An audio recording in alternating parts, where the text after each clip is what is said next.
देवाच्या नावाला धडे बांधते, देवाची काय स्तुती करते. आज वचनाद्वारे परमेश्वरने मला माझी भेट घेतली. विश्वास, पवित्र प्रार्थना आणि समर्पण. समर्पण जो शब्द आला तर समर्पण समर्पण समर्पण म्हणजे माझा असं फक्त ते शब्द मारत होतं, समर्पण कर समर्पण कर समर्पण कर. मी परमेश्वराची अग्नी म्हणजे उष्णता माझ्या शरीरावर स्पर्श झाली आणि परमेश्वर मला म्हटलं हे सारे जे दुखणे आहेत हे काहीच नाही आहे माझ्यासाठी. तू आणि तुझे लेकरं समर्पण करून माझ्या राज्याच्या वाढीसाठी धाव कर आणि हे सारं कवा निघून जाईल तुला कळणार सुद्धा. आमीन आमीन आमीन. सर्व गौरव आम्ही येशूला देतो. धन्यवाद येशू, धन्यवाद येशू. शेवगावरून आलते. तुमची आहे का साक्ष? अजून साक्ष कोणाची? आत्ताच्या प्रार्थनेत साक्ष तुम्हाला बी स्पर्श केला ना?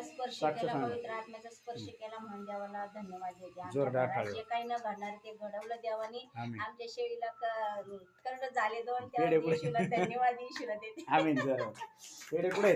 पेढे आणते. तुम्हाला आरोग्य भेटलं ना? हो, येशूच्या नावात धन्यवाद. मला बरोबर मला आरोग्य दिलं येशूने, म्हणून मी सर्व गौरव येशूला देतो. येशू दयासागर प्रार्थना भवनामध्ये इथं आलो आरोग्य दिलं म्हणून. जोरदार टाळ्या वाजव येशूसाठी.